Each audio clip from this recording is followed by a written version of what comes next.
Welcome back to Botox and Burpees. I'm your host, Dr. Sam Rhee. I'm here with my regular guest star, Sasha Rhee. And today we're going to talk a little bit about her personal experience, about her interest in investment banking. She recently got a summer internship at a elite boutique investment banking firm.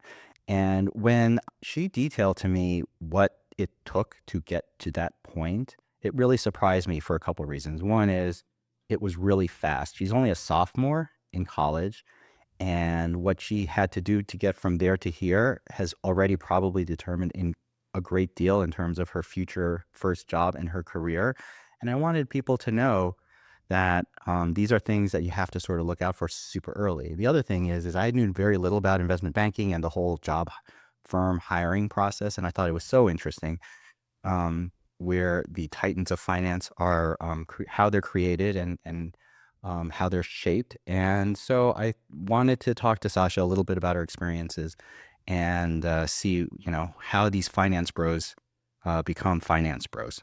So first of all, welcome again, Sasha. Hello. Yeah, you're a sophomore now at Duke, and you just declared your major in economics, right? Yes, 2 weeks ago. I signed my job offer for summer 2026 before I declared my major. Right. So you actually knew where you probably were going to be working after you graduate school before you even declared your major as a sophomore, which blew my mind because as a pre-med, I didn't know obviously where I was going to medical school until very late into my almost senior year. And most people actually take a year off after their senior year to sort of prep to apply to medical school. But for you, you already know where you're going to be working after you graduate, most likely. If I do a good job, yes, summer 2026. Okay, so let's talk a little bit about investment banking, this really weird esoteric world that I have no knowledge of. What made you decide, uh, that this was something that finance and investment banking was something you're interested in?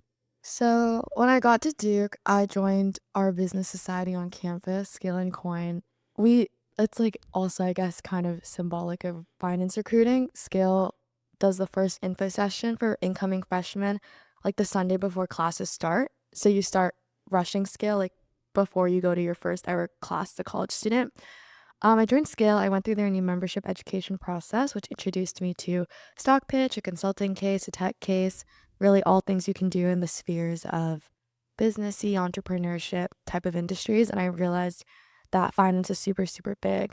I went into Duke thinking I wanted to go to law school, but mom said like, oh, maybe like work for a couple of years out of it. And her experience in finance, she said that she thinks my soft skills would be a good fit. So I learned a little bit about investment banking. It's a pretty big buzzword at Duke. A lot of Duke kids go into banking in Yeah, New York City. everyone just talks about iBanking all the time, IB, yes. and I don't even know what it is, and I say IB. Yeah, so that's kind of how I got introduced to it. I spoke to a lot of seniors that wanted to like that were going into a post grad. I actually wanted to like, be unique and different, and like I actually didn't want to like IB in a way because I didn't know if I wanted to do it, and I felt like oh everyone's doing it just cause like does anyone actually know what it is like things like that. But I did more research. I joined like a Career Finance Society fellowship, things like that. I spoke to a lot of people because I really thought I would go into asset management instead, like mom. But I realized that banking is a really great place to start your career. Okay, so would you recommend that people who have any interest in business find their school's business fraternity and be a part of it or some similar organization? I think so. I think it exposes you to a lot of things early on. Like I thought actually when I joined Skill that I wanted to do consulting at first, and then I did the consulting case and realized I like actually like numbers and like diving into a business instead of like more theoretical conceptual stuff. So I do think it exposes you very well. And honestly, it wasn't even a new membership education process. It was like meeting upperclassmen who had done their junior summer internships who were returning post grad because Skill has a lot of variety and we have people that go into sales and trading, private equity, IB, and we have people that decide to go to business, like, grad school for like other things, like law school, for instance. And I think that exposure is very, very helpful as a freshman since recruiting timelines are so early. So, what is the difference between asset management and investment banking? Yeah, I can break down the spheres a little bit. Okay. So, banking essentially, it's called like the sell. So, you have the sell side and you have the buy side in finance. Again, I'm not a seasoned professional. I am a sophomore in college. But from what I understand, you have the sell side and the buy side. The sell side essentially is where like you have people who have money and people who need money, and bankers are in the middle of it. So they facilitate like M&A, like mergers and acquisitions. They facilitate those transactions between companies of any size. And they make money off of it. And they make money off of it. So you basically get like that fee almost of like doing the transaction. And so like that's why like everyone during COVID was like, oh my God, no one's doing M&A activity. It's super slow. Banks are, having trouble. And then you see M&A within own banks like UBS and Credit Suisse, I think, things like that. That's the buy side, which is direct investing opportunity. That's like private equity, where you're directly investing into private companies, usually doing a leverage buyout strategy. You're buying them and you're building them and then you're selling them after like 5 years. Like CrossFit is owned by a private equity firm. Right. And then asset management is kind of more on the buy side, where like there's a lot of different things you can do in asset management. You can be on the client side and work with clients. Wealth management is a type of asset management, but it's mostly just like doing portfolios based on a certain strategy, or you're using a certain index like the S&P 500 or the Dow Jones. But those are the two differences. And going out of college, there are a lot more sell side banking opportunities. Then it's pretty hard to go directly into the buy side. It's straight into private equity, but more and more firms are opening up those opportunities than there were like 5 years ago. So like a hedge fund, what is that? That's buy side. Okay. So they're directly investing in like usually like some sort of whatever their strategy is, like long, short, like they're, you know what I mean? Like, So that's an asset management type of category? yes, but it's just a more aggressive type versus you can have like mutual funds and like what retirement portfolios in. Those are technically portfolios that would also fall under like asset management. So asset management, otherwise known as investment management, is much broader. I see. Okay. So then what are the soft skills that you have strengths in that sort of help you in this kind of endeavor? I think a lot of people, so I did a lot. So first of all, I did a lot of networking calls. I sent out 140 emails How did you know to do this? through like scale. So basically the whole process if you want to recruit is that in order to get a first round interview, you need to network at these places. Basically, you want to reach out to alumni or people from your high school or like mutual friends or family friends. Any connections? Any connections you can have tap into, and you basically want to talk to them. You want to show an interest in the firm, in their career. It's called like a coffee chat basically. And when did you start doing this? And I started reaching out like October of my fall sophomore semester. So a couple months ago. Yes. You So started just like contacting emailing. everybody. Yes, everyone across all different firms, casting a really wide net, both buy side and sell side. I recruited for both. And essentially, like, that's one of the soft skills is that's basically the first test and like the hurdle is that because if you have a good coffee chat and they really like you or they think that What's a coffee chat? the networking call. Oh, It's basically like a 20-30 minute networking call where it's like you ask them about their journey. Why did they choose to work at this firm? Why this group within this firm? Why banking? Why private equity? Whatever. out of 140, how many okay, yes, I'll talk to you responses? I got 80 responses. Oh my God. Which is a really good hit rate. I obviously I think there were like 10 maybe that responded and then they ended up like not responding or whatever because they're super busy. So you kept up 80 coffee chats? But I also that's a significantly good hit rate, I must say. A lot of kids at Duke have like a 20 to 30% hit rate.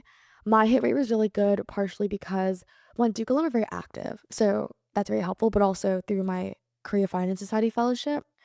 If I put like KFS fellow reaching out in the subject line, that was very helpful because they had that KFS connection. So people should look for connections with these people. Yeah, or like groups. Like even if I put like Scale and Coin, like I had a Scale and Coin mentor reach out to him. Like things like that where it's like more likely than just like Duke student reaching out. But even then if you put Duke student reaching out, if they are a Duke alum, they're most likely going to respond. And that's the important thing about going to a school like Duke, where you have a lot of representation in finance because there's probably a Duke alum at every single firm on Wall Street. Okay, but then if I'm a student at, say, my local state college, I'm sort of behind the 8 ball when it comes to this because my alumni network maybe is not as active.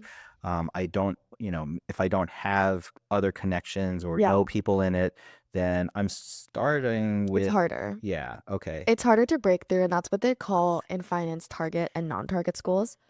It can change. Like there are boutiques out there whose target, they only have like 4 target schools, for instance. Like and especially like Duke, we still don't have an undergraduate business school. So Ross is very popular. Indiana Kelly, schools like that, like U Chicago, whatever, like things like that. Yeah, Wharton, obviously, like things like that are.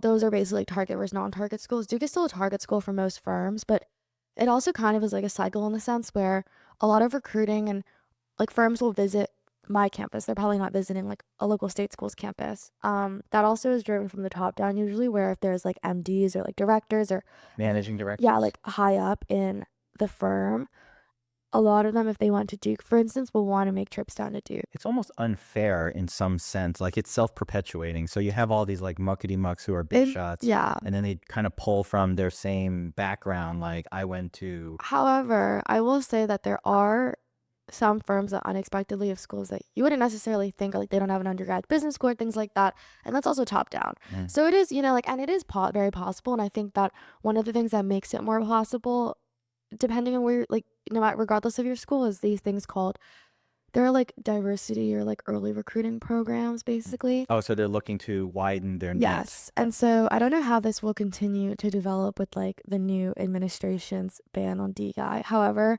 for instance, like where I'm working summer 2026, I did their sophomore women's program. And that gave me an accelerated timeline. I had a first round much earlier than other people and had a final interview much earlier than other people. And Somehow I don't think this is going to be the norm in the future. yes, but there are like these types of early recruitment programs where Mm. it's like they have a lot of firms will have like LGBTQ plus Right. first college generation So basically student, take advantage of any Yes. opportunity you have. and apply and cast a very, very broad net. Okay. So then you had these coffee chats and they were like video or in person? or- Most of them were over the phone because that's easiest for like people in finance, and a lot of people have to reschedule, and you need to be very, very flexible and kind of take whatever time they give you. And what do you guys talk about in these things? Basically, you ask them like why they chose this, because basically you also want to use the coffee chats so that if you do get a first, when you want them to like you, but then if you do get a first round interview, you can reference them and say, oh, like this helps you basically distinguish the firms on Wall Street, because on paper they all kind of look the same, but it's really when you talk to people, I think, is when you kind of get the, oh, okay, like they do things a little bit differently than this, and they give you an insight into their everyday work as well. For instance, like my firm that I'm working at summer 2026, there's like bulge brackets and boutiques, like we said. Mhm. Boutiques are like mostly strategic advisory, so they don't have a balance sheet themselves. They're solely giving advice as the middleman, and that's what they're making their money on. Whereas bulge brackets, the bigger banks, those are the ones with the balance sheets that can actually give money in a transaction. I see. So there's like one distinction, right? And like So they're putting their own assets into Yes. play. And boutique culture can be very different than bulge bracket culture. Their Mhm. analyst classes, they're smaller, things like that. And so that's something that you get through the coffee chat. And basically, you just kind of ask them like why they chose this firm. Also, there's different groups. So, you could be like in a tech group, whatever. You could be a healthcare group and be like, why did you choose this too? Like, what's it like? What's mentorship like? Things like that, because it's still a two-way. Like, people do emphasize recruiting is still a two-way street. Mhm. Like, you want the firm to give you an offer, but also the firm wants you to take their offer. So what kind of questions would they ask you during these coffee chats? It's mostly you asking them questions and then like responding and trying to Oh, keep a okay. conversation. Uh-huh. They will ask you like, tell me about yourself. And what would you say? Well, so it really varied on like the vibe of the call, because Okay. you do have like, that's the first question of basically every finance interview is tell me about yourself or walk me through your resume. That one is a little bit longer, like a minute and a half, usually to a minute. If it's like a casual coffee chat, it's a little bit more like, so I'm interested in blah blah XYZ. I'm involved in XYZ if they're a Duke alum. But I think that's, Probably have a memorized almost speech at that point. yeah, For CrossFit is actually my tell me about yourself. Oh, because it's something different, right? Yeah, a lot of people ate it up. I was like, oh, I wanted to go to law school, but I knew I had experience business in my own personal life. My parents invested in our local CrossFit gym a couple years ago, and that really, then I would spin that tail however I needed to for whatever position I was applying for. Oh, so tricky. Yeah, and a lot of people were very interested in that, I Yeah. would say. Yeah, because they're like, that's crazy. CrossFit, what is that? That's To crazy. get into the sophomore women's program for my now job, Mhm. they actually said like the first question to get into women's program was like, oh, what's like a business you think is doing like bad or really good? And I said CrossFit is doing really bad, and she thought it was really interesting because I talked about the debt and all that, and so yeah, I think that's also something that's very important is lean into your interests and be genuine, because these bankers do so many of these calls Right. that they can kind of tell like who's really interested and who's like going through the motions. Right. So you really have to make it legit Yes. and true to yourself. Yes. And that's wow. Well, you're welcome for But I know, seriously, shout out to CrossFit guys. All right. So you get through that part of it, and then what's the next step? And I assume you take copious notes and record all. Yeah, so you take copious notes, you have to send them a thank you email, all that. Your resume also has to be polished before the hand, obviously, when you send it to them in the intern email. Right. And you had resources from your business fraternity who helped you My fellowship, polish all this stuff up. and my mentors, and I'd ask them to read them over. So that's what you do first semester of your sophomore year. So that fall, you're just doing constantly coffee chats. You're going to the firm's info sessions when they're on your campus. Yes. That's basically it. Okay. Then so the earliest applications my year dropped mid-December, which is crazy because usually Just a couple months ago. yes, and before that it had always been like January 1st was the first possible date. But they started dropping mid-December, very, very early. Most firms dropped January 1st all the way to like January 15th And these are for interviews for the internship for summer 2026. summer So a 2026. year and a half. You're basically recruiting a year and a half in advance of when you'd actually hit the desk. Okay, so everyone should know that if you go to college, you need to get your junior internship squared away By your sophomore spring. The The latest people sign usually April, maybe into the summer. Okay.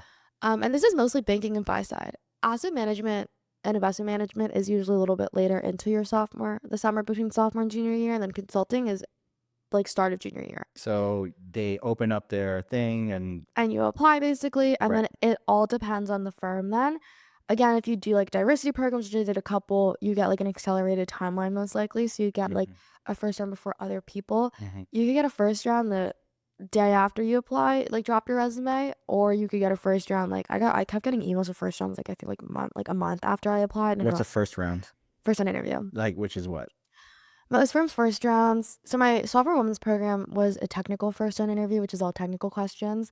But it really depends. Usually it's just usually the first round is behavioral actually, and it's more just like a fit type of interview. Is it like a video interview? Yeah, usually it's like on Zoom. Yeah. And then you have to if you pass that, most firms have a Superday then. Yes. Which is where some fly you out in person. Mine was in person for a couple.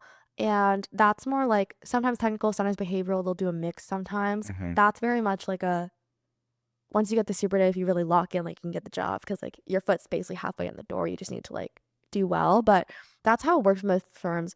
Resume drop, and then either first round on Zoom usually, and then a Superday, or some firms do hire view to Superday. A hire view is a virtual video interview, but it's just you talking to the camera. Oh, higher view. Yes, like a higher view video. I saw that. Yes. So I saw this in an article in Business Insider where there was a Goldman Sachs partner, Eric Jordan, who broke down this Superday interview process for their firm. Is it wrong to call them vampire squids, these guys? But that's really bad, right? That's just not nice. I'm a finance professional. I'm not that. I'm not. So I guess I can say anything I want. So he basically said, they talk about Super Days, and that's the industry term for these interview events that take place at the end of the recruiting process for the 2026 internships this year for the summer.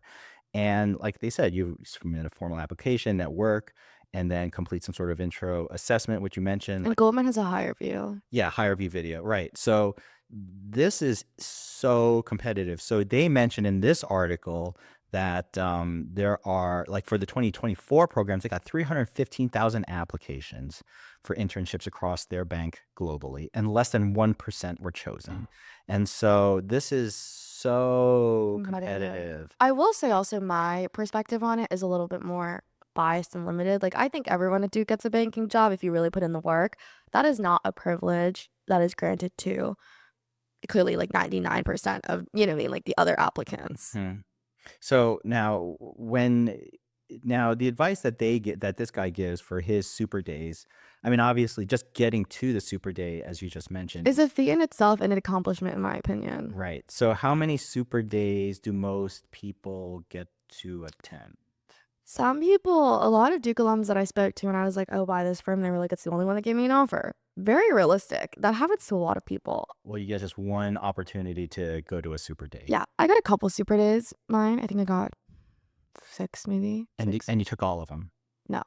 Oh, so how many? Some I got after I signed, and I said no. Oh, so once you chose mine, when you committed to an internship. Yeah. Okay. Because you sign your offer letter. You don't want to renege. Finance is super small world, so you need to also be sure. And timing is also a difficult part, I think, of the recruiting process. I knew that the firm I was at, I really wanted to work at, and so that was like a no-brainer for me. I do think that for a lot of other people, it's either you see one of two things, like some people will get an offer super early and they're hesitant because their other processes haven't finished wrapping up and they can't let go of those ones, but they're also afraid, like, oh my gosh, if I don't take this now, will I get it? You know, like it's They'll still withdraw that opportunity, you think? like I've seen people who will like, they will reject a firm's offer to continue to recruit, hoping that the firm that they want, will give them an offer later on. Because it's not like college where you get to collect all. I wish it was where you get to like collect all your offers Right. and submit one. To pick one. They're rolling. Yes, and like most firms will give you for like the most will be a week to decide.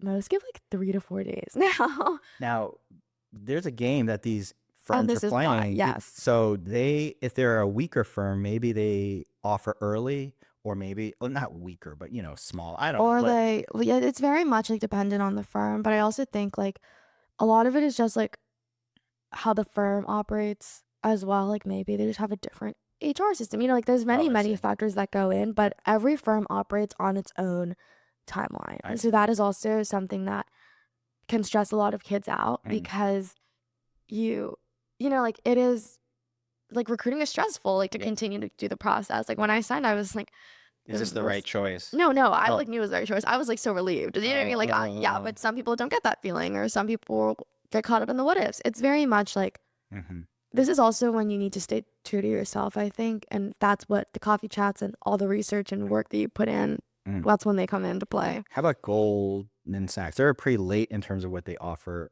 They give offers, right, compared to the others? No, they're kind of in the mix with everyone. I think they gave offers like last week-ish. Okay, but you committed how long ago? Like I committed first week of February, second week of February. So like a couple weeks ago.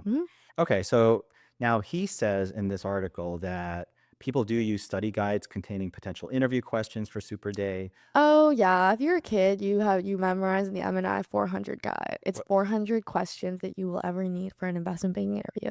You don't memorize all 400 because that includes the basic and advanced sections, and it includes like sections that you don't always need. But there are questions that you memorize out of this. I memorized like 8 sections, like 6 basic and then 2 advanced. So how many questions is that? Gotta be like half, maybe 200 questions, maybe 150, 200. I made flashcards. I have the flashcards in my room. What is this? It's basically the technical guide that you need. It comes up with like, it has accounting, valuation, DCF, LBO, merger model, and it's basically all the questions that it's basically a baseline and a foundation. It's your holy grail if you're going into banking, because studying that exposes you to the concepts themselves that you may get asked in an interview. Give me one. Walk me through a DCF is literally one that everyone should know if you're going into banking. What's a DCF? Discounted cash flow analysis. You basically that's like something that bankers use all the time.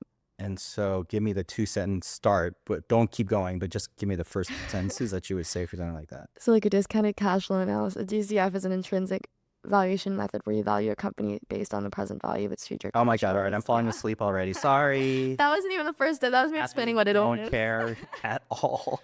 So, this is like when he reads his research headlines to me from his residency days. Yeah, this is so ridiculous. Okay, so sorry, I'm just really not. Hashtag osteo. Something. Okay, so and then it says that some of the more specialized businesses like derivatives or so forth might be very technical, so they might ask more math or... Hedge funds are very technical too. Oh, is that right? So might they ask you math questions? Derivatives will maybe ask you math questions. If you're going into quantitative finance, like quant, which is a totally different aspect, that's all math basically. Quant, you're literally, I think basically quant, what you're doing is like you're using math to predict the market. So those are like... So they'll just like ask you math questions? Some of the quant kids I know are the smartest kids that I know at Duke, but more than 2 + 2 is 4 type obviously. But it also depends on what the actual role is. Hedge funds, since they're so direct in investing and it's kids that really want to be in that direct investing seat, they'll ask you to pitch like 10 stocks in an interview, for instance. Oh. They'll ask you to like give me a long short, things like that.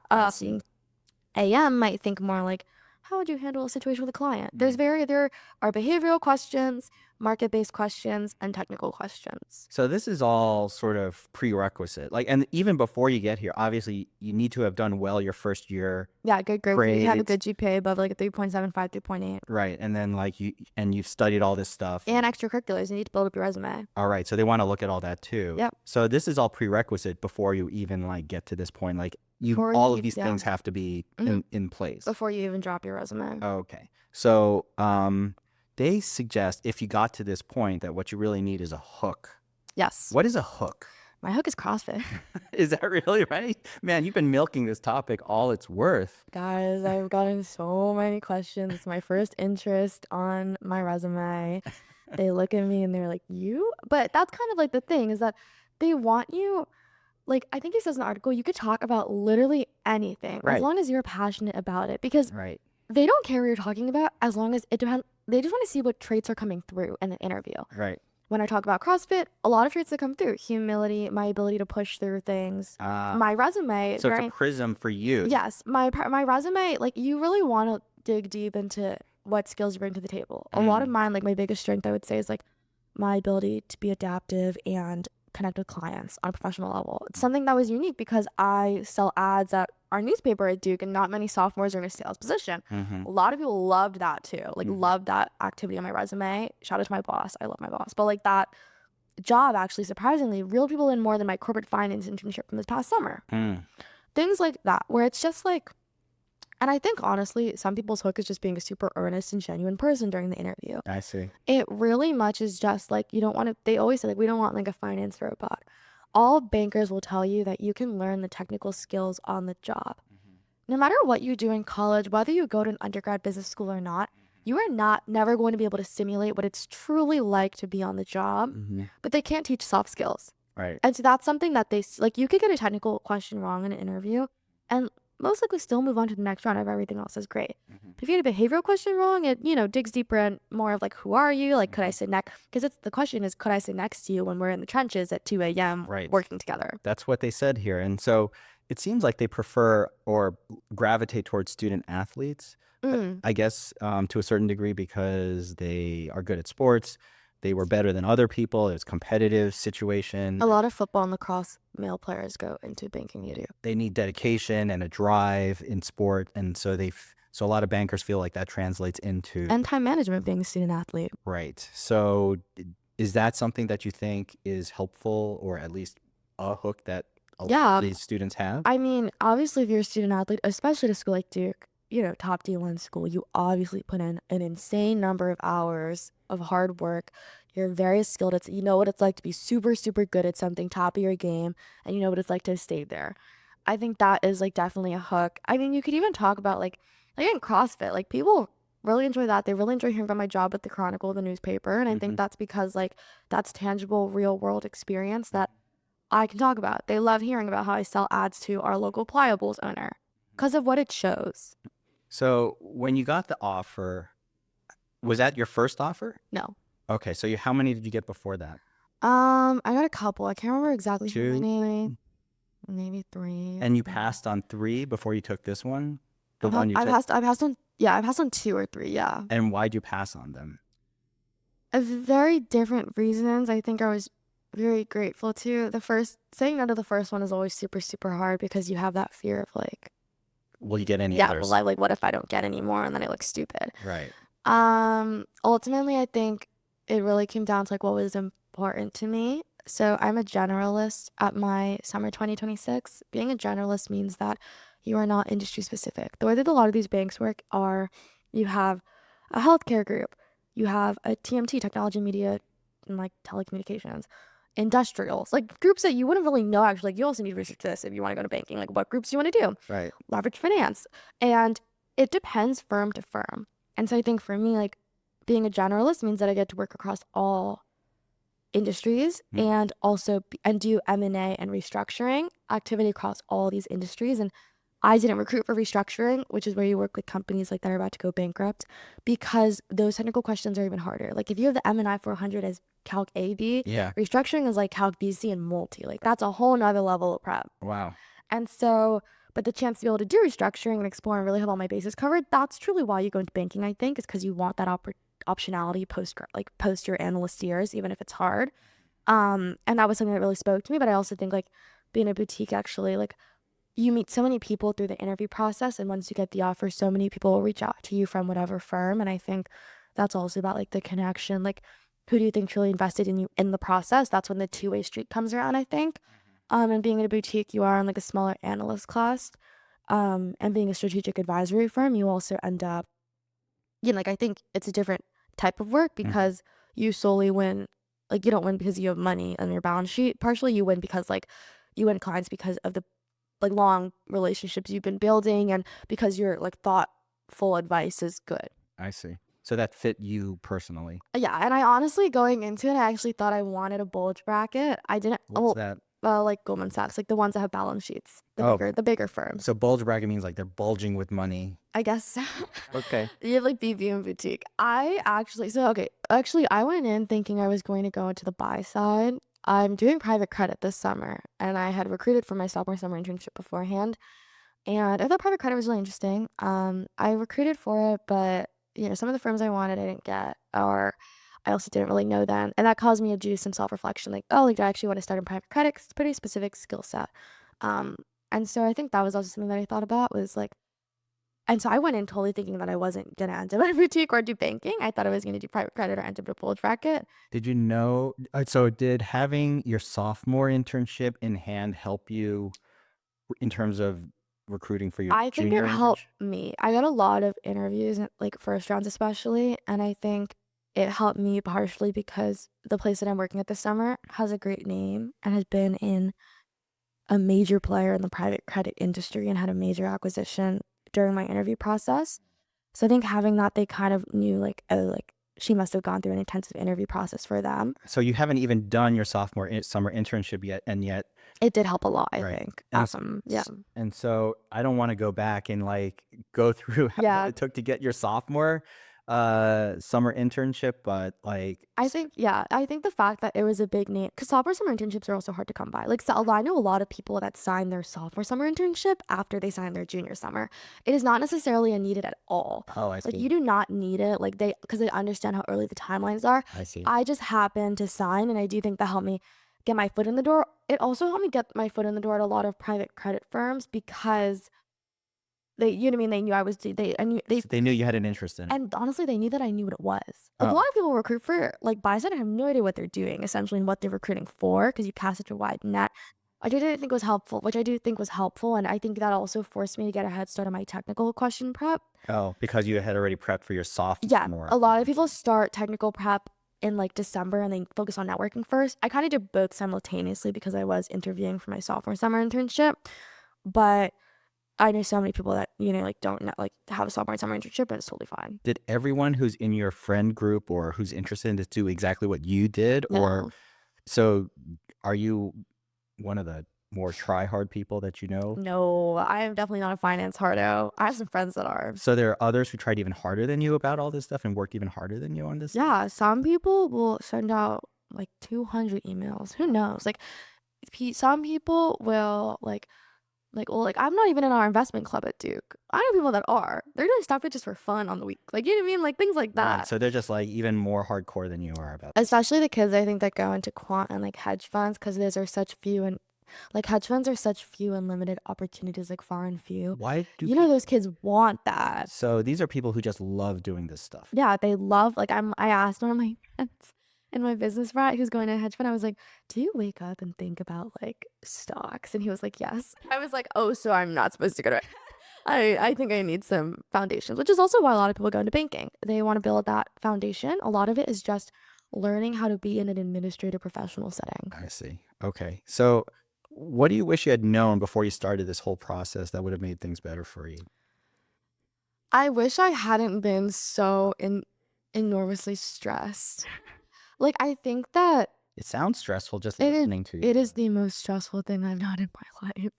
Like, I think it was super stressful, and also especially to places like Duke, it's like an echo chamber. Everyone's trying to figure out, "Oh, did this firm send out round ones? Who's a round one? Like, who's a super day? Like, who got an offer? Like, who signed?" Like, it's kinda like college process, but, like, way more intense because this is your future and your job, Right. and you have to do so much immense self-reflection that I wish I did a little bit more self-reflection before I kicked it off, thinking about, "What do I truly want?"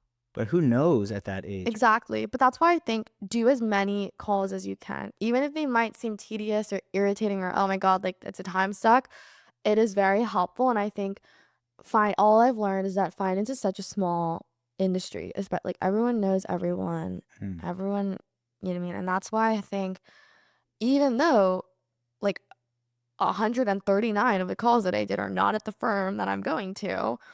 You know what I mean? Like, I still built those connections. And in the I future, still we have, never know. yeah, I still have an immense amount of respect for all the people that I called. Like, just because I'm not going to their firm or their firm didn't give me an offer doesn't mean that I hold any spite or whatever. And I think Right. that that's also something I think you do a lot of growing up during the process. And I And they think might remember you in the future. exactly. And they might remember like what you did. We really liked your interview, things like that. Like, I think that Mm. that at the end of the day, you also just need to think about like what is the actual work that I'm doing. I think I was scared of banking for a while because I was like, oh my God, it's so many hours. Like freshman year was like very, very scared. I knew nothing besides like it's a grind. Yeah.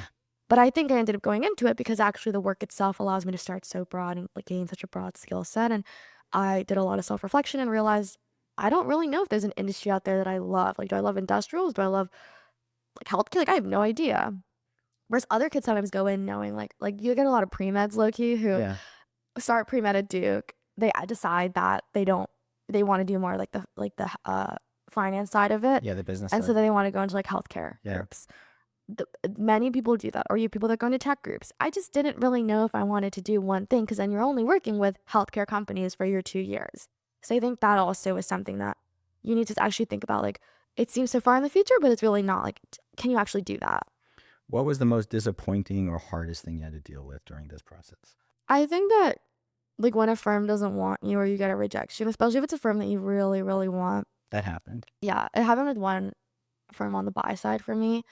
That can be very difficult. And I think I had also achieved a lot of success during my recruiting process and got, if I'm being honest, I didn't get that many no's. And so I do think that, that was difficult also because I did their Superday and got very, very close and ended up not getting the offer. But at the end of the day, like I think it's kind of like the college process. You kind of need to let go of it. You need to focus on what's ahead of you. And I am very, very satisfied and happy with how my recruiting process went. I think it couldn't have gone any better for me. I think for someone like me, I just keep thinking, why did they not take me? Like, what is it about me that they don't like? I just realized that I think also that would be different if, for instance, like I ended up at like a, you know what I mean, like a firm that I didn't think I was going to or whatever. But Right.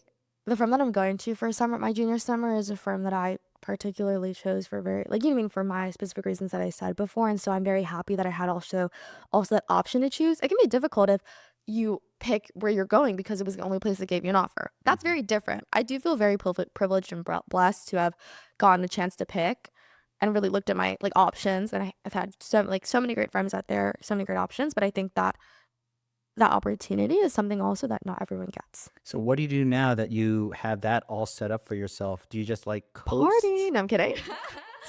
Wait a second. Like, I think still like I'm doing my sophomore summer internship, and I think what's great about going to the buy side for my sophomore summer doing private credit is that I get a glimpse into it. I actually have no idea what the work will be. Like I know what the industry is, I know what work I should be doing, but I've never hit the desk before. So I think just continuing to learn, like kind of preparing myself, but also yes, it obviously is a lot easier once like you kind of have a job lined up. But I think it's just things like that, like really taking my sophomore summer to reflect, like, is this something that I would want to recruit for? Because you have to re-recruit, after banking, unless you want to stay in banking. A lot of people will do their 2 analyst years post grad, re-recruit, which is also really early. Re-recruit, meaning so you do a recruit 2-year again. analyst position, and then you have to look for another job again. Well, so actually, recruiting timelines are so early now for post grad.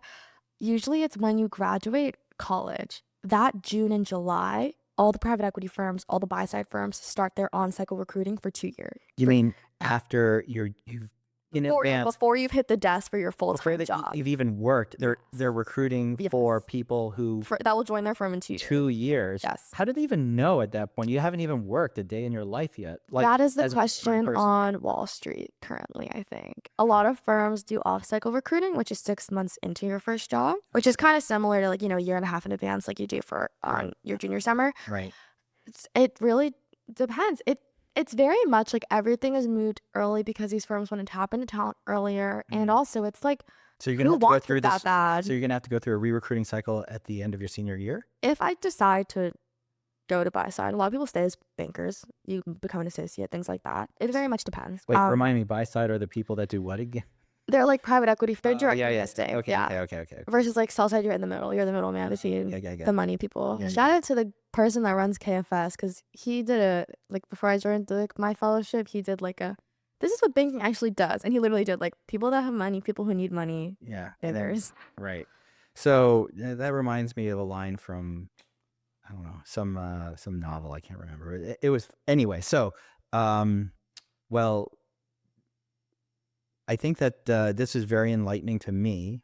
I think it also showed how much like where you're transitioning from a student into like realizing what your life Like an responsibilities are. adult. Yeah, Yeah. like looking at this and sort of taking that perspective and realizing that work is not just like extended school. Like there's Yeah. all And these consequences and responsibilities that you have to have. And I think recruiting is so intense to very much reflect on like to weed out the people. And you know how like there's pre-med classes that weed out the kids who can't Yeah. handle it. Yeah. Very similar.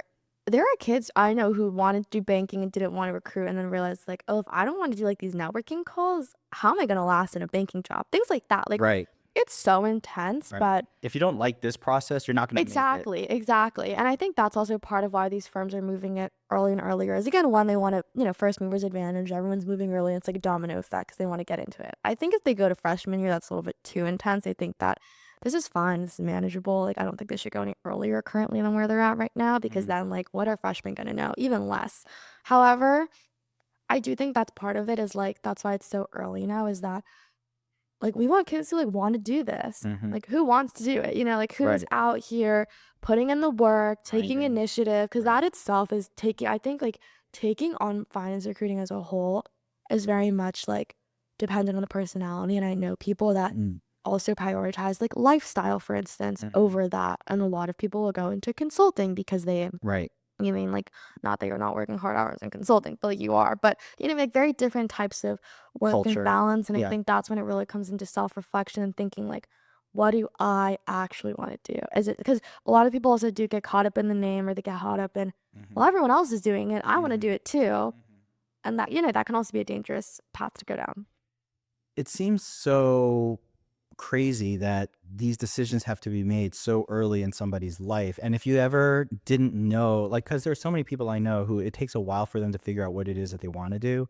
And this whole process could completely bypass them at that point. I mean, not that iBanking is like, IB is like the end all and be Yeah, all, but like, there are certain options that in life that if you don't take advantage of them when they you appear, miss them. it's really hard to go back and try to do that. And I think that that's also why a lot of banks have MBA programs where if you get your MBA, you can pivot into and become like a summer associate and then you eventually join. I know I met a lot of people that did that as well. I see. I think that yes, there is that, but at the same time, like the world is just so pre-professional now. Even as Yeah. a pre-med, you're like even though you might not be applying to med school as a sophomore, Yeah. you are committing yourself to it. You're taking Oh, hard yeah. classes, you're volunteering at the hospital, Yeah. you're catering your resume to med school. Even Yeah. if the application is later, Yeah. you're still doing the same thing and kind of locked in. Same with law. Like everything is so pre-professional now that I think it's not just finance. The world is asking kids to think about what they want to do earlier and earlier. It is true. I remember when I applied to medical school, you could actually not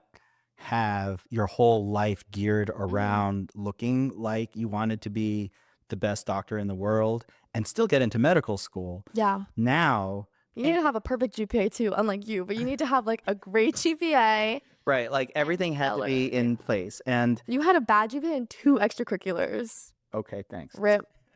So it was a different era. And I had a lot of soft skills. Let me put it that way. No, I'm just He kidding. aced his interview, guys. Yeah, But no. that's the thing is like I think So, I spoke to a lot of senior people also, and I think you speak to like most of your networking calls are first year analysts and second year analysts because those are the people involved with the recruiting. Because also a lot of banks have like Duke specific recruiting teams where you really should only talk to alums because those are the only people that are pulling Duke resumes out.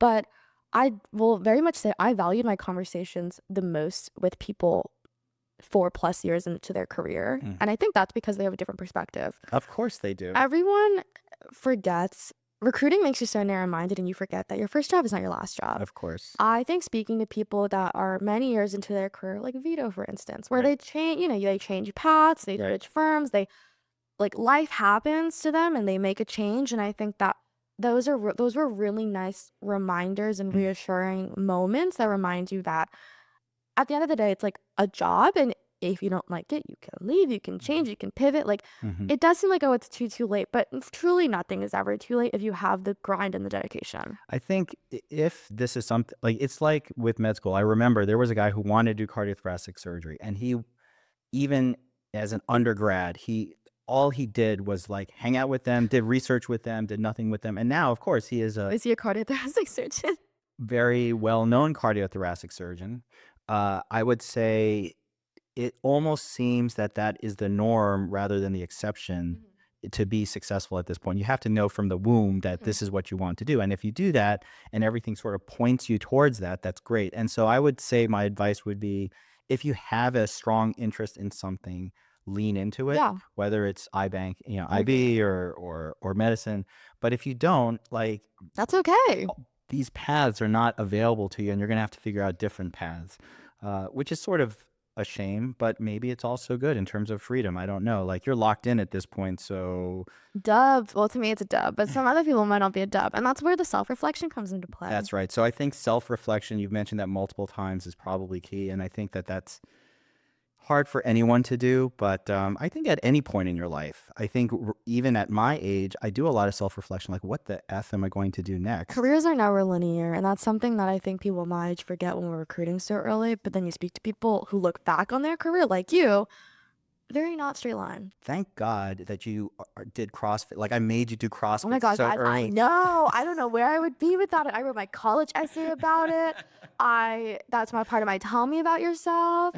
I bonded with a guy. I got into the KFS fellowship, I'm convinced, because I met a guy at their career day who also CrossFits, who's now one of my very close mentors, who's awesome. CrossFit is life, and I would say It's a cult. the fact that you're still CrossFitting at your campus and part of a gym out there I think I'm doing my fourth or fifth open next year. is This year. Maybe third or fourth. yeah. So all you can do as a parent is just help your kids lean into what interests you. Hopefully, it interests them. Uh, Maybe it won't work out so well as like having a hook for your IB interviews, but you never know. You just have to sort of roll with it and see what happens. That transaction transformed me, and I watched them as they tried to figure out how to increase membership. Oh my Lord. All right. So thank you so much, Sasha. Thank I you. appreciate it. Good luck with the rest of your school year in being a sophomore. And until next time in our Go next Saturday. Duke. All right.